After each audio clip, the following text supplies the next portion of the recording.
What's up guys, and welcome to another episode of Planetary Reviews. Sorry it took me a little while to get through Resident Evil 7, but I finally got through it. I beat the game, and I'm here ready to review it for you guys. So first and foremost, I will at least say that I did play this game on a PS4 Pro on a 1080p TV, and this game performs wonderfully. I love the way this game looks. I love the way the game performed. It had pretty much a constant FPS of 60 throughout the entire game, except for I think like maybe one or two moments where I just saw the frame rate drop a little bit, but that was it. But overall, this game performed very nicely. I was surprised. I was like, these graphics are so good that you would think that there would be like a little frame rate drop here and there, but no, this game held it really well, and I really like that. This game can also be played in full, like throughout the entire game in full VR, which is pretty cool. I do not own a VR headset for my PlayStation, so I did not get to experience this in VR. I really wanted to, but I could not. But just to let you guys know, this is in full VR. You can play it if you have the headset. Do it. I'm sure you'll have a lot of fun, and I'm sure it's probably even more scary seeing all this stuff like pop in front of your face, like right there. So just letting you guys know, sadly the VR is only exclusive to the PS4 at the moment, but later on, I think they said after like a year or so, I think it's a year, that the PC and stuff like that will get VR, so hopefully you guys will be able to experience that if you own a PC or anything. But if you have a PlayStation, congratulations, you guys are going to be able to experience it right now. And I have to say that the story in this game is actually really compelling. It's been a while since I played a Resident Evil game that I actually really cared about the story. The story in Resident Evil has been getting very complicated. A lot of different like twists here and there, and I kind of lost track of what was going on after 4. 5 I just played through because I just liked the gameplay a lot, but I don't remember really the story, what was going on. This game is very interesting in the story. It keeps you compelled throughout the whole thing because it's a very confined story. You're this guy named Ethan, and you are stuck in the Baker family's residence. You're stuck in their house, you're stuck on their property. You have to try and find your way out and find your girlfriend at the same time. I'm not going to give you any spoilers. That's why the gameplay you're going to see here is very early on in the game. Pretty much the first like hour or two you're going to see. I didn't want to give away anything. I didn't want to give away any of the jump scares from later in the game because this game deserves to be played the first time with fresh eyes. You do not want this spoiled, so do not worry, there's no spoilers in here at all. But you're trying to make your way through the Baker mansion, the Baker estate, and it is scary. This game is something that I have been wanting for a while. I have not been scared by a game for a very long time. The last game that got me really scared was Fear 1, and because it gave you that feeling of being a badass, but still having this like one imminent threat that was just so scary that you could not stop. And this game does that.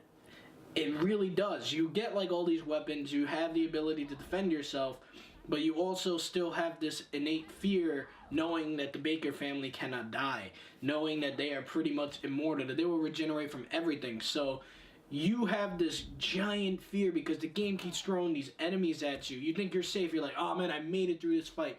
And then it throws something at you. It sits there and it gets you damaged. You have to use all your shotgun ammo or something. You have to use all your pistol ammo.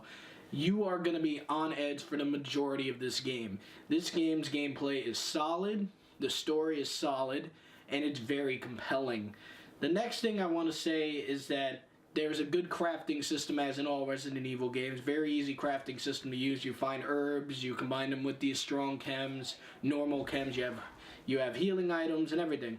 And this game has a vast amount of replay value. If you are a huge Resident Evil fan, you are going to have a lot of fun, because once you beat it on normal, I believe you unlock Madhouse. I don't remember if Madhouse difficulty is unlocked from the beginning, but after you beat Madhouse difficulty, I've been hearing that there is like an Ethan must die mode in this game, which sounds very cool, because you're like, I heard that in that difficulty you're just supposed to pretty much get one hit and you die. So for those of you guys who just love a challenge, you're going to have it in this game.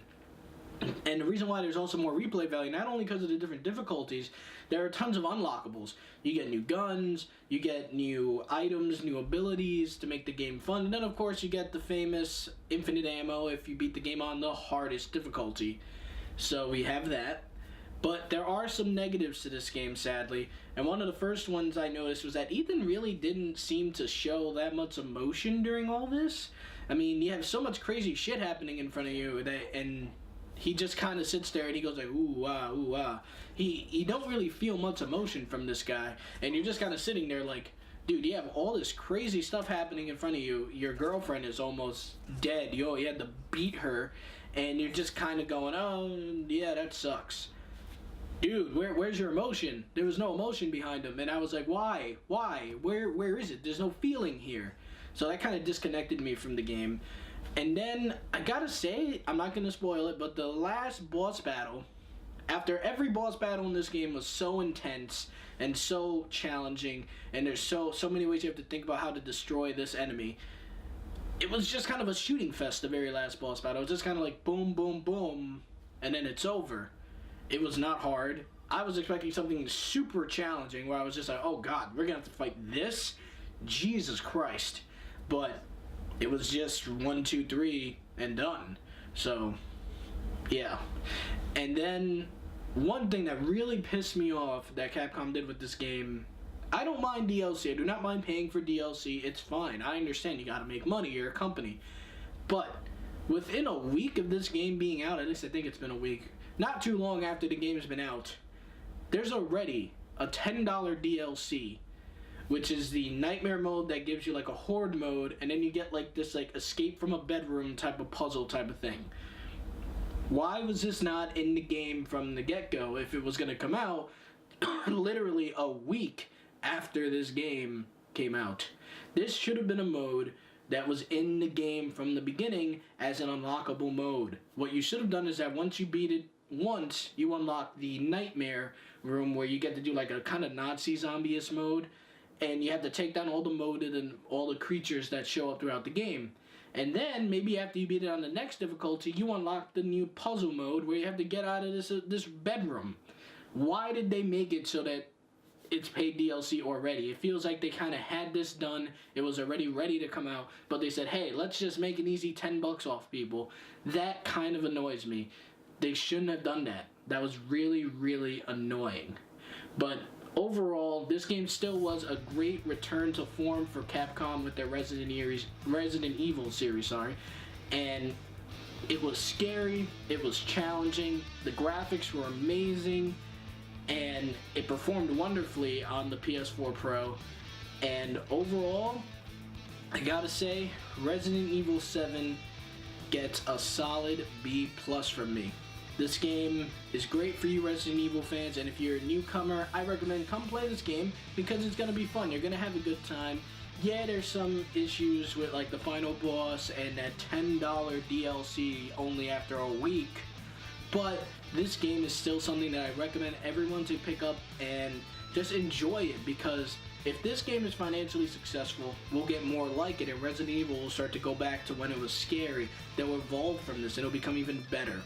But anyway, my next reviews are probably going to be, my next game reviews are going to be For Honor and Yakuza 0 and Horizon Zero Dawn. Those are going to be my next game reviews. I can't review every game that comes out, so I apologize for that. I wish I could, but I cannot. There are some games that I just have to skip out on. And then my next movie reviews will probably be I'm probably going to start an MCU series review, which I'm probably going to do in a couple weeks. I do not know. I'm trying to fit it all in. And but the next movie that's coming out that I'm going to go see right away is John Wick 2, so look forward to that. But yeah, that's kind of what the schedule is looking like. I'm really loving Yakuza 0, just to give you kind of a heads up on what I kind of think about this game. I think it's really cool. I'm having a great time. I cannot wait to finish and do this review for you guys. But thank you so much for watching, guys. I hope you guys enjoyed Resident Evil 7. Tell me what you guys saw in the comments below. And as always, have a great day, guys.